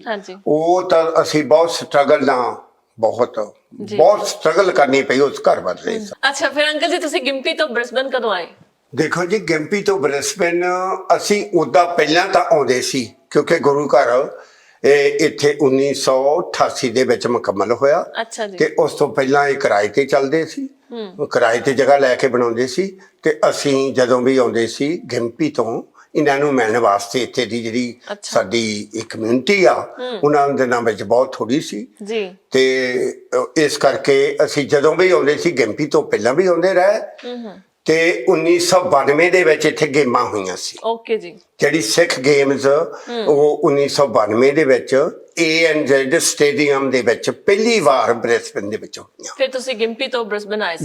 ਜੀ, ਮੈਂ ਸਾਰੇ ਹੀ, ਮੇਰਾ ਭਤੀਜਾ ਜਿਹੜਾ ਬੱਬੀ ਆ ਉਹ ਕਬੱਡੀ ਖੇਲਦਾ ਸੀ ਕਾਫੀ, ਉਹਨੂੰ ਕਾਫੀ ਟ੍ਰੇਨਿੰਗ ਜਿਹੜੀ ਆ ਉਹ ਮੈਂ ਉੱਥੇ ਕਾਫੀ ਪਹਿਲਾਂ ਦਿੱਤੀ ਹੋਈ ਸੀ। ਤੇ ਮੇਰਾ ਲੜਕਾ ਵੀ ਇਹ ਅਵਤਾਰ ਸਿੰਘ, ਤੇ ਉਹ ਦੋਏ ਭਾਰ ਚੱਕਦੇ ਹੁੰਦੇ ਸੀ। ਅੱਛਾ। ਤੇ ਕਾਫੀ ਕੰਪੀਟੀਸ਼ਨ ਨਹੀਂ ਜਿੱਤੇ। ਅੱਛਾ ਜੀ। ਤੇ ਮੈਂ 1992 ਦੇ ਵਿੱਚ ਅਸੀਂ ਇੱਥੇ ਆਏ। ਇਹ ਸਿਰਫ ਗੇਮਾਂ ਵਾਸਤੇ ਆਏ ਸੀ, ਸਿਰਫ ਗੇਮਾਂ ਵਾਸਤੇ। ਓਕੇ, ਤੁਸੀਂ ਕਿਹਾ ਵੀ ਉਹਨਾਂ ਨੂੰ ਟ੍ਰੇਨਿੰਗ ਦਿੱਤੀ ਸੀ, ਦੈਟ ਮੀਨਸ ਤੁਸੀਂ ਵੀ ਫਿਰ ਪਲੇਅਰ ਸੀਗੇ, ਤੁਸੀਂ ਵੀ ਵੇਟ ਲਿਫਟਰ ਸੀਗੇ? ਦੇਖੋ ਜੀ, ਇੰਡੀਆ ਦੇ ਵਿੱਚ ਮੇਰੀ ਜਿਹੜੀ ਹੌਬੀ ਸੀ, ਮੇਰੇ ਕੋਲ ਮੈਂ ਕਬੱਡੀ ਵੀ ਖੇਲਦਾ ਰਿਹਾ ਓਪਨ ਦੇ ਵਿੱਚ। ਤੇ ਮੇਰੇ ਕੋਲ ਘੁਲਣ ਦਾ ਜਿਹੜਾ ਮੇਰਾ ਤਾਏ ਦਾ ਪੁੱਤ ਸੀ, ਉਹ ਬਹੁਤ ਤਕੜਾ ਪਹਿਲਵਾਨ ਸੀ, ਪਿਆਰਾ ਸਿੰਘ, ਜਿਹਨੇ ਮੈਨੂੰ ਕਾਫੀ ਟ੍ਰੇਨਿੰਗ ਦਿੱਤੀ ਸੀ। ਮੇਰੇ ਬੇਟੇ ਦੇ ਹਿਸਾਬ ਦੇ ਨਾਲ ਮੈਂ ਉੱਥੇ ਕਾਫੀ ਘੁਲਦਾ ਰਿਹਾ ਸੀ। ਇੱਥੇ ਆਸਟ੍ਰੇਲੀਆ ਕੋਲੇ ਕਿਤੇ? ਜੇ ਉਹ ਤੁਹਾਨੂੰ ਮੈਂ ਤਾਈਓ ਦੱਸਦਾ ਕਿ ਗੇਮਾਂ ਦੇ ਵਿੱਚ 1992 ਦੇ ਵਿੱਚ ਆਏ। ਤੇ ਸਾਡਾ ਭਤੀਜਾ ਜਿਹੜਾ ਮੇਰਾ ਬੱਬੀ ਹੈ, ਕਬੱਡੀ ਵਗੈਰਾ ਖੇਲਦਾ ਆਇਆ, ਦੌੜ ਵੀ ਕਾਫੀ ਇਹਦੇ ਸੀਗਾ। ਤੇ ਉਸ ਲਈ ਰਸਲਿੰਗ ਦਾ ਐਲਾਨ ਹੋ ਗਿਆ ਵੀ ਰਸਲਿੰਗ ਹੋਊਗੀ। ਤੇ ਮੈਨੂੰ ਉਹਨੇ ਦੱਸਿਆ ਵੀ ਅੰਕਲ ਵੀ ਮੇਤੇ ਨਹੀਂ ਘੁਲ ਹੋਣਾ, ਤੁਸੀਂ ਘੁਲ ਲਓ ਹੁਣ। ਅੱਛਾ। ਤੇ ਮੈਂ ਉਹਨੂੰ ਹਾਂ ਕਰ ਦਿੱਤੀ, ਕਿਉਂਕਿ ਮੇਰੀ ਵੀ ਉਮਰ ਵੀ ਉਦੋਂ 8ਵੀਂ ਸੀਗੀ, ਠੀਕ ਹੈ ਜੀ। ਪਰ ਮੇਰੇ ਕੋਲ ਤਜਰਬਾ ਬੜਾ ਸੀ। ਅੱਛਾ ਜੀ। ਤੇ ਬੜੀ ਉਹ ਮੁੰਡਾ ਜਿਹੜਾ ਸੀ 23 ਸਾਲ ਦਾ ਸੀ ਉਸ ਵੇਲੇ, ਜਿਹਦੇ ਨਾਲ ਮੈਨੂੰ ਘੁਲਣ ਦਾ ਐਲਾਨ ਕੀਤਾ ਗਿਆ। ਪਹਿਲਾਂ ਉਹਨੂੰ ਇਹ ਕੀਤਾ ਗਿਆ ਕਿ ਬ੍ਰਿਸਬਨ ਦੇ ਸਾਰੇ ਜਿਹੜੇ ਸੀ, ਉਹ ਜਿਹਨੂੰ ਆਪਾਂ ਟਰੋਫੀ ਕਹਿੰਦੇ ਆ, ਉਹਦੇ ਨਾਲ ਕੋਈ ਨਿਕਲਿਆ ਨਹੀਂ ਮੁੰਡਾ, ਤੇ ਉਹਨੂੰ ਟਰੋਫੀ ਦੇਣ ਨੂੰ ਕਰ ਦਿੱਤੀ। ਆਹ ਅੱਛਾ। ਮੈਂ ਫਿਰ ਜਦ ਮੇਰਾ ਪਤਾ ਲੱਗਾ, ਮੈਂ ਕਿਹਾ ਉਹਨਾਂ ਨੂੰ ਕਹੋ ਵੀ ਟਰੋਫੀ ਉਹਨੂੰ ਦੇਣੀ ਬੰਦ ਕਰ ਦੇਣ, ਟਰੋਫੀ ਲੈਣੀ ਆ ਤੇ ਘੁਲ ਕੇ ਲੈ ਲਵੇ, ਠੀਕ ਹੈ ਜੀ। ਜੇ ਉਹਦਾ ਹੱਕ ਬਣਦਾ, ਉਹ ਜੇ ਮੈਨੂੰ ਢਾਹ ਗਿਆ ਤੇ ਟਰੋਫੀ ਉਹਦੀ ਬਣ ਗਈ, ਜੇ ਨਾ ਹੋ ਤਾਂ ਉਹ ਟਰੋਫੀ ਜਿਹੜੀ ਆ ਉਹ ਇੱਥੇ ਬ੍ਰਿਸਬਨ 'ਚ ਰਹੂਗੀ। ਬਿਲਕੁਲ ਠੀਕ ਹੈ ਜੀ। ਤੇ ਕੋਚ ਸਾਡਾ ਬੜਾ ਤਕੜਾ ਸੀ, ਮੇਰੀ ਕੁਸ਼ਤੀ ਹੋਈ, ਪਰਮਾਤਮਾ ਦੀ ਕਿਰਪਾ ਸੀ ਬਹੁਤ, ਮੇਰੇ ਸਰੀਰ ਤੇ ਬਹੁਤ ਨਰਵਾ ਸੀ। ਤੇ ਉਹ ਮੁੰਡਾ ਵੀ ਅਜੇ ਕਾਫੀ ਜੰਗ ਸੀਗਾ, ਬਹੁਤ ਉੱਚਾ ਲੰਮਾ ਸੀਗਾ। ਤੇ ਕੁਸ਼ਤੀ ਹੋਈ ਬਕਾਇਦਾ, ਜਿੱਦਾਂ ਪਹਿਲਵਾਨਾਂ ਦੀ ਕੁਸ਼ਤੀ ਹੁੰਦੀ ਆ। ਤੇ ਉਹਨੇ ਕੋਚ ਸਾਨੂੰ ਦਿੱਤੀ, ਕੋਚ ਨੇ ਵੀ ਆਹ ਕੰਮ ਨਹੀਂ ਕਰਨਾ, ਏਦਾਂ ਨਹੀਂ ਕਰਨਾ, ਇਹ ਆਹ ਚੀਜ਼ ਉਹਦੀ ਡਾਇਰੈਕਸ਼ਨ ਲੈਣੀ ਪੈਂਦੀ ਹੁੰਦੀ ਆ, ਕਿਉਂਕਿ ਕੋਚ ਹੁੰਦਾ। ਤੇ ਉਹ ਕਹਿਣ ਲੱਗਾ ਵੀ ਮੈਂ ਉਦੋਂ ਠਾ ਮੰਨਣਾ, ਕੋਈ ਵੀ ਜਿਹੜਾ ਟਹਿ ਗਿਆ, ਜਦੋਂ ਦੋਏ ਮੋਢੇ ਲੱਗ ਗਏ, ਇਹਨੂੰ ਕਹਿੰਦੇ ਆ ਮੋਢੇ ਪਿੱਛੇ ਨੂੰ ਪਿੱਠ ਲੱਗ ਕੇ ਪੂਰੀ ਮੋਢੇ ਲੱਗ ਜਾਣਾ, ਤੇ ਅਸੀਂ ਐਕਸੈਪਟ ਕਰਨਾ ਪੈਂਦਾ। ਤੇ ਐਸੀ ਕਿਰਪਾ ਹੋਈ, ਠੀਕ ਆ। ਮੈਂ ਮੁੰਡਾ ਬਹੁਤ ਤਕੜਾ ਸੀ, ਪਰ ਜਦੋਂ ਮੇਰਾ ਦਾ ਲੱਗਾ ਤੇ ਮੈਂ ਉਹਨੂੰ ਚਿੱਤ ਕਰਕੇ ਉੱਤੇ ਬਹਿ ਗਿਆ, ਤੇ ਮੈਂ ਕਿਹਾ ਮੈਂ ਦੋਏ ਮੋਢੇ ਲੱਗ ਗਏ। ਤੁਸੀਂ ਤਾਂ ਸਾਰੀ ਕੰਪੀਟੀਸ਼ਨ ਜਿੱਤੀ ਗਏ ਸੀਗੇ। ਜੀ ਆ, ਜੀ ਆ। ਤੇ ਮੈਂ ਉਹਨੂੰ ਕਿਹਾ ਬਈ ਕੋਚ ਸਾਹਿਬ ਤੁਸੀਂ ਆ ਕੇ ਦੇਖ ਲਓ ਵੀ ਇਹ ਦੋਏ ਮੋਢੇ ਲੱਗ ਗਏ। ਜਾਨੂ ਬੱਬੀ ਜਿਹੜਾ ਭਤੀਜਾ ਆ ਇਹਨਾਂ ਦਾ, ਉਹ ਆ ਕੇ ਦੌੜ ਕੇ ਆ ਕੇ ਮੈਨੂੰ ਕਹਿੰਦਾ ਅੰਕਲ ਜੀ ਹੁਣ ਛੱਡ ਦਿਓ, ਹੁਣ ਛੱਡ ਦਿਓ ਬੱਚੇ ਨੂੰ। ਤੇ ਇਸ ਤਰ੍ਹਾਂ ਉਦੋਂ ਮਤਲਬ ਮੈਂ ਉਹ ਲਾਸਟ ਕੁਸ਼ਤੀ ਆ ਮੇਰੀ। ਉਸ ਤੋਂ ਬਾਅਦ ਮੈਂ ਘੁਲਿਆ ਵੀ ਨਹੀਂ, ਕਿਉਂਕਿ ਮੈਂ ਹਟਵਾਂ ਸਰੀਰ ਸੀ, ਕਾਫੀ ਚਾਰੇ ਬੱਚੇ ਸੀ, ਕੰਮ ਕਰਨਾ ਪੈਂਦਾ। ਤੇ ਇਸ ਕਰਕੇ ਮੈਂ ਆਪਣੇ ਆਪ ਨੂੰ ਇਸ ਪਾਸੇ ਫਿਰ ਬਿਲਕੁਲ ਗਿਵ ਅਪ ਕਰ ਦਿੱਤਾ। ਜਿਹੜੀ ਉਹ ਲਾਸਟ ਕੁਸ਼ਤੀ ਹੋਈ ਆ, ਉਸ ਤੋਂ ਬਾਅਦ ਮੈਂ ਨਹੀਂ ਘੁਲਿਆ। ਠੀਕ ਹੈ ਜੀ। ਹਾਂਜੀ। ਤੇ ਫਿਰ ਬ੍ਰਿਸਬਨ ਦੇ ਵਿੱਚ ਆਫੀਸ਼ੀਅਲੀ ਕਦੋਂ ਆਏ? ਅਸੀਂ ਜੀ 1993 ਦੇ ਵਿੱਚ ਮੈਂ ਮੂਵ ਹੋਇਆ। ਅੱਛਾ। ਠੀਕ ਹੈ ਜੀ। ਤੇ ਪਰ 1993 ਦੇ ਵਿੱਚ ਅਵਤਾਰ ਸਿੰਘ ਦਾ ਅਸੀਂ ਵਿਆਹ ਉੱਥੇ ਕਰਿਆ ਸੀ। ਠੀਕ ਹੈ ਜੀ। ਤੇ ਜਦੋਂ ਪਤਾ ਲੱਗਾ ਅਵਤਾਰ ਸਿੰਘ, ਉਦੋਂ ਆਪਣਾ ਇਹ ਬੋਲ ਮੇਕੇ ਦਾ ਇਹਦਾ 3 ਸਾਲ ਸੀ। ਅੱਛਾ ਜੀ। ਤੇ 4 ਸਾਲ ਦਾ ਕੋਰਸ ਹੁੰਦਾ ਜੀ। ਓਕੇ। ਤੇ ਅਸੀਂ ਸਲਾਹ ਦੋਹਾਂ ਨੇ ਬਣਾਈ, ਕਿਉਂਕਿ ਇਹ ਮੇਰੇ ਕੋਲ ਗਾਈਡ ਸੀ ਉਦੋਂ ਜ਼ਿਆਦਾ, ਅਵਤਾਰ ਸਿੰਘ। ਅਸੀਂ ਦੋਏ ਜਣੇ ਆਏ। ਹਾਂਜੀ। ਤੇ ਅਸੀਂ ਮਾਊਂਟ ਗਰਬੈਟ ਜਿਹੜੀ ਆ ਇਹ ਗਾਰਡਨ ਸਿਟੀ ਦੇ ਕੋਲ 17 ਮਸਕਟ ਸਟਰੀਟ ਦੇ ਵਿੱਚ ਉਹ ਘਰ ਖਰੀਦਿਆ ਦੋਹਾਂ ਨੇ ਆ ਕੇ। ਅੱਛਾ very nice। ਪਹਿਲੀ ਵਾਰੀ ਆ ਕੇ ਸੌਦਾ ਕਰ ਲਿਆ, ਸਾਡੇ ਘਰੋਂ ਪਸੰਦੇ ਆ ਗਿਆ ਅੱਛਾ। ਵੀ ਨਿਆਣਿਆਂ ਦੇ ਪੜ੍ਹਨ ਲਈ ਜਾਣ ਨੂੰ, ਬੱਚਿਆਂ ਦੇ ਸਾਰਿਆਂ ਲਈ ਉਹ ਸਾਨੂੰ ਬੜਾ ਨੀਅਰ ਸੀਗਾ, ਤੇ ਇਸ ਕਰਕੇ ਉਹ ਗੁੱਡ ਕਮੋਡੇਸ਼ਨ ਸੀ ਅੱਛਾ ਜੀ। ਅਸੀਂ ਉਹ ਫੇਰ ਖਰੀਦ ਕੇ ਤੇ ਅਸੀਂ 1993 ਵਿੱਚ ਉਹ ਪਹਿਲਾ ਘਰ ਮੂਵ ਹੋਏ ਜੀ। ਫਿਰ ਆਹ ਕਦ ਕਰੋ ਬਣਾਇਆ? ਇਹ ਅਸੀਂ ਸਾਰਾ ਹੀ ਟੱਬਰ ਜਿਹੜਾ ਸੀਗਾ ਜੀ, ਜਿੱਦਾਂ ਸਾਰੀ ਸਾਡੀ ਮੇਰੀ ਫੈਮਿਲੀ ਜਿਹੜੀ ਆ ਸਾਰੀ, ਪਹਿਲਾਂ ਤਾਂ ਜਦੋਂ ਇਹ ਮੇਰੀ ਲੜਕੀ ਵੀ ਤੇ ਪ੍ਰਾਹੁਣਾ ਸਾਡਾ ਤੇ ਮੇਰੀ ਨੌਂ ਵੱਡੀ ਸੋਨੂ, ਇਹ ਜਦੋਂ ਆ ਗਏ, ਇਹ ਇਕੱਠੇ ਆਏ ਸੀ ਇੰਡੀਆ ਚੋਂ ਆ ਕੇ। ਸੋਨੂ ਨੇ ਬਹੁਤ, ਇਹ ਅਜੇ ਉਮਰ ਦੇ ਵਿੱਚ 18 ਈਅਰ ਦੀ ਸੀਗੀ, ਤੇ ਇਹਨਾਂ ਆ ਕੇ ਸਟੱਡੀ ਫੇ ਕੀਤੀ ਇੱਥੇ ਕਾਫੀ, ਅੱਛਾ ਜਿਹਦੇ ਨਾਲ ਅਕਾਊਂਟੈਂਟ। ਮੈਂ ਨੌਹਾਂ ਵੀ ਰੱਖੀਆਂ ਨਾਲ ਹੀ, ਤਾਂ ਜਵਾਈ ਵੀ ਨਾਲ ਹੀ ਰੱਖਿਆ। ਕੀ ਬਾਤ ਹੈ ਜੀ, ਵੈਰੀ ਨਾਈਸ। ਨੌਹਾਂ ਵੀ ਪੜਾਈਆਂ ਤਾਂ ਜਵਾਈ ਨੂੰ ਵੀ ਪੜਾਇਆ। ਜਦੋਂ ਨਹੀਂ ਆਪਣੇ ਪੈਰਾਂ ਤੇ ਹੋਏ, ਕੁੜੀਆਂ ਦੇ ਘਰ ਬਣੇ, ਫੇਰ ਮੈਂ ਵੱਖਰੀਆਂ ਕੀਤੀਆਂ। ਇਦਾਂ ਹੀ ਹੋਈ। ਮੇਰੇ ਦੋਏ ਬੱਚੇ 25 ਸਾਲ ਅਸੀਂ ਇਕੱਠੇ ਰਹੇ ਆ। ਦੋਏ ਮੇਰੇ ਬੱਚੇ ਪਹਿਲਾਂ ਗੁੱਡੀਆਂ ਦੇ ਘਰ ਬਣਾ ਕੇ ਉਹਨਾਂ ਨੂੰ ਵੱਖਰੀਆਂ ਕਰਕੇ, ਫਿਰ ਇਹ ਦੋਏ ਜਣੇ ਦੋਏ ਭਰਾ 25 ਸਾਲ ਇਕੱਠੇ ਰਹੇ ਆ ਜੀ ਜੀ। ਪਿਛਲੇ ਸਾਲ ਹੁਣ ਇਹ ਵੱਖਰੇ ਵੱਖਰੇ ਹੋਏ ਆ ਜੀ ਜੀ ਜੀ। ਅੱਛਾ ਜੀ। ਹੁਣ ਅਸੀਂ ਨਿਆਣੇ ਆਪਣੇ ਹੱਥੀਂ ਆਪ ਹੀ ਵੱਖਰੇ ਵੱਖਰੇ ਕੀਤੇ ਆ। ਉਧਰ ਵੀ ਪ੍ਰਾਪਰਟੀ ਲਈ ਅਸੀਂ 4 ਏਕੜ, ਉੱਤੇ 8 ਬੈਡਰੂਮ ਦਾ ਘਰ ਆ ਬ੍ਰਿਕ ਦਾ। ਹਾਂਜੀ। ਤਾਂ ਉਹ ਉਧਰ ਖੁਸ਼ ਹੋਣਾ, ਆਪਣੇ ਹੱਥੀਂ ਸਾਰੇ ਖੁਸ਼ੀ ਵਾਲੇ ਕੰਮ ਕਰ ਦਿੱਤੇ ਆ। ਤਾਂ ਹੁਣ ਅਸੀਂ ਬਹੁਤ ਖੁਸ਼ ਆ, ਦੋਵੇਂ ਪਾਸੇ ਰਹਿੰਦੇ ਆ, ਇੱਧਰ ਵੀ ਰਹਿੰਦੇ ਆ, ਜ਼ਿਆਦਾ ਮੈਂ ਇੱਧਰ ਰਹਿੰਦੀ ਆ। ਉਹ ਨਵਾਂ ਏਰੀਆ ਕਰਕੇ ਜਾਨੀ ਮੈਂ ਉੱਧਰ, ਪਰ ਮੈਂ ਉਹ ਛੋਟੇ ਵਿੱਚ ਜ਼ਿਆਦਾ ਆ ਸਮਾਂ ਮੇਰਾ ਪਿਆਰ, ਉਹ ਮਸੀ ਮਿਲਿਆ ਸੀ ਸਾਨੂੰ।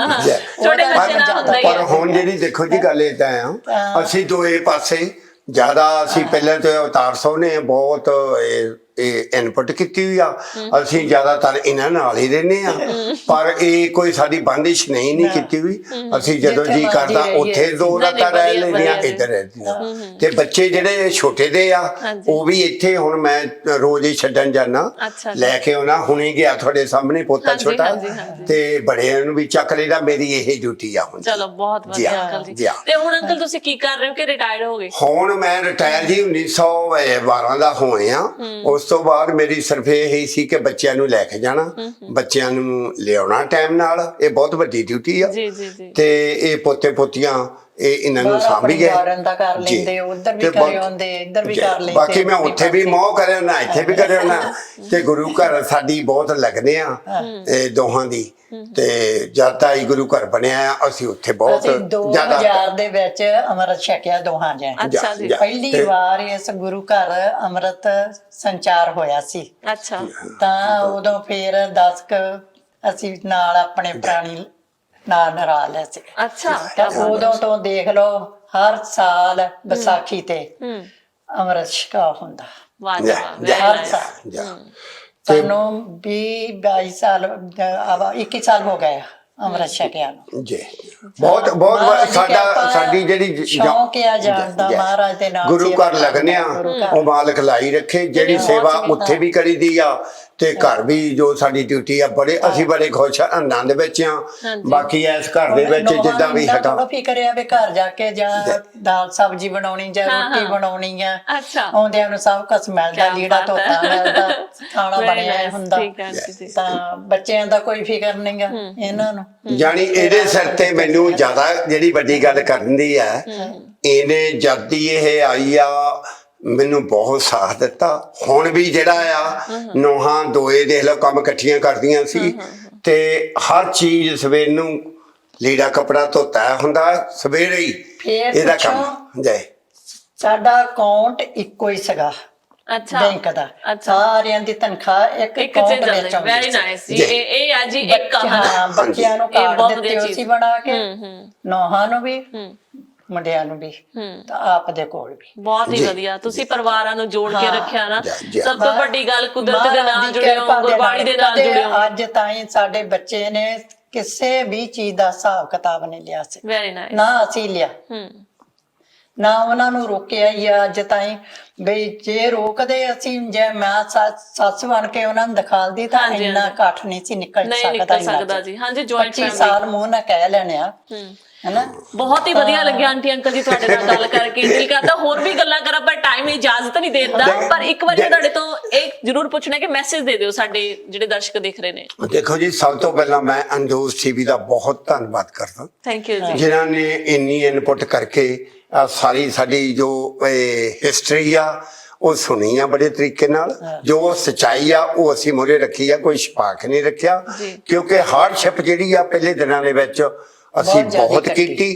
ਔਰ ਜਿਹੜਾ ਇਹ ਜਿਸ ਤਰ੍ਹਾਂ ਕਹਿ ਲਈਏ ਮਹਾਲੇ ਜਿੱਦਾਂ ਆਪਾਂ ਤਾਜ ਮਹਿਲ ਦੀ ਲੈ ਲਈਏ, ਇੱਕ ਵਾਰੀ ਮੈਂ ਡਾਕਟਰ ਦੇ ਕੋਲ ਗਿਆ, ਉਹ ਮੈਂ 7 ਦਿਨ ਕੰਮ ਕਰਦਾ ਸੀ, ਉਹ ਕਹਿੰਦਾ ਪੋਲ ਕੰਮ ਘਟਾ ਦੇ।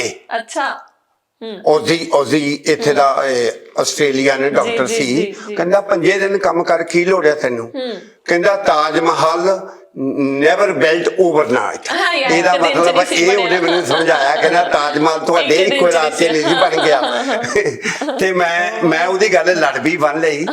ਦੇਖੋ, ਅਸੀਂ ਹੱਥ ਦੇ ਨਾਲ ਕਮਾਈ ਸਾਰਿਆਂ ਨੇ ਕੀਤੀ ਆ, ਸੁੱਖ ਵੀ ਮਿਲਿਆ, ਪਰਿਵਾਰ ਵੀ ਸੁਖੀ ਵਸੇ। ਮਹਾਰਾਜ ਕਿਰਪਾ ਹੈ, ਮਹਾਰਾਜ ਦੇ ਲੜ ਲੱਗਿਓ ਆ, ਜੋ ਮੰਗਿਆ ਵਾਹਿਗੁਰੂ ਨੇ ਦਿੱਤਾ ਜੀ। ਬੜੇ ਹੱਥਾਂ ਨਾਲ ਸਾਡੀ ਕਮਾਈ ਆ, ਇਹ ਕਮਾਈ ਦੇ ਨਾਲ, ਸੱਚ ਦੀ ਕਮਾਈ ਨਾਲ ਇਹ ਹੌਲੀ ਹੌਲੀ ਜੋ ਕੁਝ ਬਣਿਆ ਸਾਰੇ ਪਾਸੇ। ਤੁਹਾਡੇ ਤੋਂ ਬਹੁਤ ਕੁਝ ਸਿੱਖਣ ਨੂੰ ਮਿਲਿਆ ਜੀ। ਜੀ ਜੀ, ਥੈਂਕ ਯੂ ਸੋ ਮਚ ਤੁਹਾਡਾ। ਬਾਕੀ ਮੈਂ ਆਉਣ ਵਾਲੇ ਜਿਹੜੇ ਜੋ ਜਨਰੇਸ਼ਨ ਇੱਥੇ ਸਾਡੇ ਆ ਚੁੱਕੀ ਆ, ਸਾਡੇ ਬੱਚੇ ਸਮਝ ਲਓ ਜਾਂ ਬੱਚਿਆਂ ਵਰਗੇ ਸਮਝ ਲਓ, ਜੋ ਵੀ ਪੰਜਾਬ ਵਿੱਚੋਂ ਆਏ ਹੋਏ ਆ, ਉਹਨਾਂ ਨੂੰ ਵੀ ਮੈਂ ਤਾਂ ਇਹੀ ਹਦਾਇਤ ਦੇਵਾਂਗਾ ਕਿ ਔਖੀ ਅਖਿਆਈ ਕੱਟ ਕੇ ਹੀ ਕੰਮ ਕਰੋ। ਆਪਣਾ ਕੰਮ ਦੇ ਨਾਲ ਹੀ ਤੁਸੀਂ ਕਾਮਯਾਬ ਹੁੰਨੇ ਆ।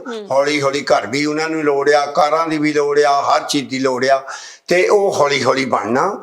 ਤੇ ਇਸ ਕਰਕੇ ਉਹ ਸਾਰਿਆਂ ਦੇ ਨਾਲ ਇਸ ਕੰਮ ਨੂੰ ਸੋਚਣ ਕਿ ਇਹ ਆਸਟ੍ਰੇਲੀਆ ਮੁਲਕ ਬੜਾ ਚੰਗਾ, ਔਰ ਸੱਚਾਈ ਦੇ ਨਾਲ ਆਪਣਾ ਉਹ ਕੰਮ ਕਰਕੇ ਕਾਮਯਾਬੀ ਹੋਵੇ ਉਹਨਾਂ ਦੀ। ਹਾਂਜੀ, ਬਹੁਤ ਬਹੁਤ ਧੰਨਵਾਦ ਜੀ ਤੁਹਾਡਾ। ਚੰਗਾ ਜੀ, ਤੁਹਾਡਾ ਬਹੁਤ ਬਹੁਤ ਇੱਕ ਵਾਰੀ ਮੈਂ ਫੇਰ ਐਂਡੋਸ ਟੀਵੀ ਦਾ ਧੰਨਵਾਦ ਕਰਦਾ, ਜਿਨ੍ਹਾਂ ਨੇ ਆ ਕੇ ਸਾਡੀ ਇਹ ਕਹਾਣੀ, ਜੋ ਵੀ ਸਾਡੇ ਇਹਨੂੰ ਕਹਿੰਦੇ ਆ ਜੀਵਨ ਦੀ ਕਹਾਣੀ, ਜੋ ਅਸਲ ਜੀਵਨ ਦੀ ਕਹਾਣੀ ਆ, ਉਹ ਤੁਹਾਡੇ ਕੋਲ ਇਹ ਅਸੀਂ ਦੱਸ ਦਿੱਤੀ ਆ। ਤੇ ਮੈਂ ਤੁਹਾਡਾ ਇੱਕ ਵਾਰੀ ਫੇਰ ਧੰਨਵਾਦ ਕਰਦਾ ਹੋਇਆ, ਇਹ ਜੇ ਕਿਤੇ ਘੱਟ ਵੱਧ ਬੋਲ ਗਏ ਹੋਵਾਂਗੇ ਤਾਂ ਤੁਸੀਂ ਮਾਫ ਕਰ ਦਿਓ। ਆਂਟੀ ਤੁਸੀਂ ਨਿਚੋੜਾ ਬਣਾ ਉਹ ਤੈਂ ਹੀ ਖਾਣੀ ਹੈ ਜਿਹੜੀ ਤੈਂ ਬਣਾਉਣੀ ਹੈ।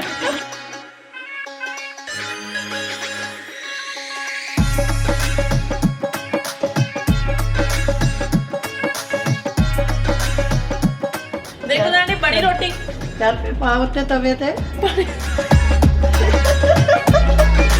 ਪਾਣੀ ਦਾ ਔਖੀ। ਇਹ ਮੈਂ ਵੈਸੇ ਬਣਾ ਦਿੱਤੀ ਹੈ ਕੋਲ ਹੈ।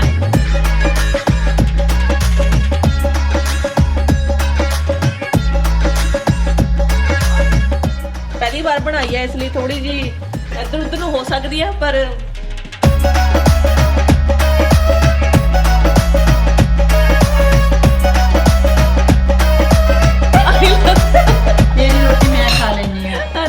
ਦੀ ਰੋਟੀ ਬਣਾਈ ਹੋਈ।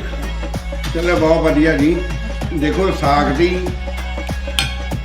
ਜਿੱਦਾਂ ਸਾਗ ਦੇ ਨਾਲ ਮੱਕੀ ਦੀ ਹੁਣ ਰੋਟੀਆਂ ਤੇ ਕਿੱਦਾਂ ਕਹਿੰਦੇ ਹੁੰਦੇ ਆ ਜੀ, ਆਪਣੇ ਗਰੁੱਪ ਲਈ ਫੋਟੋ ਖਿੱਚੋ ਤੇ ਲਾਣਾ ਕਢਾਈ ਤਾਂ ਸੰਗਣਾ ਇਹ ਦੇਵੇ ਕਰਤਾਰ ਤੇ ਹੋਰ ਕੀ ਮੰਗਣਾ।